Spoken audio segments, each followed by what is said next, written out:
Last Sunday, our community in Beverly Hills mourned the passing of an exceptional figure. Born in Romania in 1927, Ernie Goldberger, a true elder statesman of Los Angeles Jewry, departed this world aged 96. He left an indelible mark on all who knew him. Ernie's resilience and courage embodied the tumultuous journey of many 20th century Jews, although his life story took that narrative to the next level. After witnessing the horrors of the Holocaust and losing his family in Auschwitz, young Ernie escaped Nazi-occupied Hungary and found his way to Palestine, where he joined the ranks of the Palmach, a precursor to the Israel Defense Forces. Alongside his comrades, many of them also scarred by the Holocaust, he valiantly defended the emerging state of Israel in 1948 against the onslaught of 5 Arab armies. Injured in the battle for Jerusalem, Ernie eventually sought medical care in the USA and settled in Los Angeles, where he became a successful businessman and an invaluable pillar of the Jewish community. In the shadow of the ongoing Israel-Gaza conflict, we nonetheless honored Ernie's last wish: to be buried in the land he defended so passionately. Over the past weeks, as I've watched the recent events unfold in Israel following the horrific Hamas-perpetrated massacre of October 7th, I couldn't help wondering, what would Ernie have said? Sadly, he was no longer able to give us his spirited opinions, but I knew him well for many years, and I believe that had he been able to express himself, he would have responded to these events with characteristic intensity. I can hear him saying, "Do whatever it takes. Make sure Israel is safe from terrorism." Because, at the end of it all, Ernie's deep-rooted love for Israel and the Jewish people was the central theme of his identity. As the sun dipped behind the Judean hills during his burial, I was struck by a profound realization. Ernie's sacrifices and those of his generation gave us the incredible Israel of today. And now the mantle is ours. We must, all of us, stand resolute and ensure, by whatever means possible, that the Israel gifted to us by Ernie and his comrades remains resilient in the face of every adversity. It was this sentiment that was uppermost in my mind the next morning as I listened to John Polin and Rachel Goldberg, parents of 23-year-old Hirsch Goldberg-Polin. Hirsch is a happy-go-lucky kid who recently returned from a tour of Europe where he had attended a bunch of music festivals. On October 7th, he was at the ill-fated music festival on the Gaza border with his friend Aner Shapira. Hirsch was severely injured and then kidnapped by Hamas terrorists who invaded the festival and murdered at least 260 people with machine gun fire and grenades, and kidnapped dozens of others. Aner was one of those who died. Hiding in a bomb shelter with dozens of others, including Hirsch, Aner desperately tried to save his friends by taking grenades that Hamas lobbed into the shelter and throwing them back out. He was later found dead, his body destroyed by a grenade, and another grenade still in his hand. The tragedy for Hirsch and his parents, and it is no different for the 240 other kidnapped victims, is that they are ordinary people who have been caught up in a nightmare scenario. John and Rachel's precious child has been abducted by a gang of soulless vagabonds who are both depraved and amoral, eager to kill, maim, torture and rape out of sheer hatred. Shockingly, the hostages include 33 different nationalities, many of them non-Jews, including 11 Muslims, and the ages range from babies under a year to elderly men and women in their 80s. The medieval barbarity of their kidnappers is sickening, but most sickening of all is how the world has moved on from the hostages and wants to focus on the plight of Gazans under fire, as if the two are entirely unrelated. One way in which those who want to end the war can help is by putting pressure on Qatar, whose money funds Hamas every bullet, every rocket, and every tunnel, to the tune of at least $1 million a day, and whose warm hospitality for Hamas leaders in luxurious Doha hotels is an affront to the civilized world.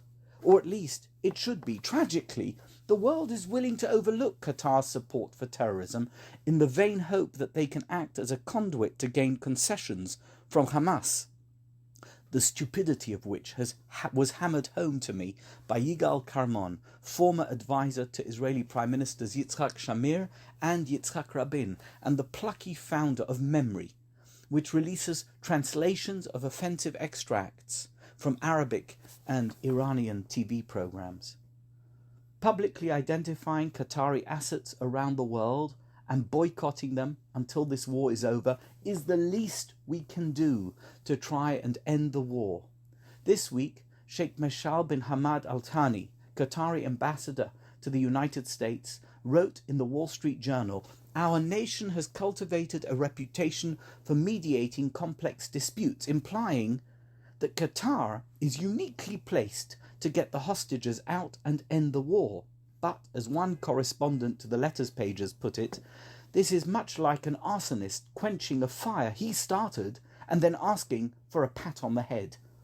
Yigal Karmon is determined to create a coalition of activists around the world who will put the squeeze on Qatar, destroy their credibility, and expose them as cultivators of terror and mayhem in the Middle East and beyond. In the afternoon, I spent time at the Jerusalem studio of Christian Broadcasting Network, CBN, whose daily news bulletins and programming we have regularly watched in California. The incredible support for Israel by our friends in the worldwide Christian community is beyond heartwarming. Amid a sea of misinformation in the mainstream media, CBN is a beacon of light, displaying steadfast support for Israel in its fight for survival. Hamas terrorism is referred to as what it is, terrorism, and Israel's determination to root out Hamas is expressed by presenters as being a just cause. CBN senior news reporter is Chris Mitchell, who first began reporting on the Middle East in the mid-1990s. It was such a pleasure to spend time with him and to hear his hopeful and positive perspective on Israel. Chris and his colleagues and millions of their viewers around the world are praying for Israel's success in its battle against the forces of evil. I also visited the headquarters of Leman Achai in Beit Shemesh.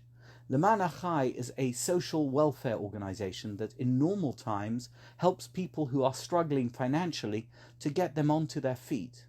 But right now, Leman Achai has become a distribution center for goods coming into Israel from the United States, designated for soldiers on the front line and for families displaced by the war. Leman Achai's indefatigable executive director is Rabbi Avraham Leventhal, whose dedication and passion ensure that the items get to where they are needed most and that the recipients retain their dignity. Rabbi Leventhal has also initiated a program to help the refugees from the north and south of Israel find temporary jobs in central Israel while they are displaced. The work of Leman Achai and countless other similar organizations that are working flat out to provide support to those in need in this time of crisis is both amazing and very moving. But I was most moved when visiting 2 military bases in Judea. Our community sponsored a barbecue dinner at one of the bases along with live music, and the gratitude of the soldiers was amazing. All of them are reservists with wives and children at home, professionals with jobs who have not been home nor in direct contact with civilian life since October 7th. Ordinary folk plucked from their ordinary lives to do their bit for the survival of Israel, and they are spending every waking moment in high gear and on high alert as they face down Hamas terrorist cells and dangers lurking around every corner. Their smiles and hugs will live with me forever. they kept on telling me how much they appreciate the support of American Jews and how much it means to them. And all I could think was, this is the least we can do, as you put your lives on the line to save Israel. Which brings me back to Ernie Goldberger. Fundamentally, not much has changed since Ernie fought for Israel in 1948. The hatred is still there. The incomprehensible bias against Israel and Jews is still there. The friends who will support us no matter what are, thankfully, still there. The incredible fortitude and communal spirit of the Jewish people is still there. And despite our many differences and disagreements, when push comes to shove, the unity of the Jewish people and our love for each other is still there. In 1948, Israel prevailed against the odds. I believe that 2023 will be just the same. A new generation of Jewish heroes, just like Ernie, will ensure that our country, reclaimed after an exile of almost 2,000 years, will not be lost to the wolves at the door. On the contrary, they will only make us stronger.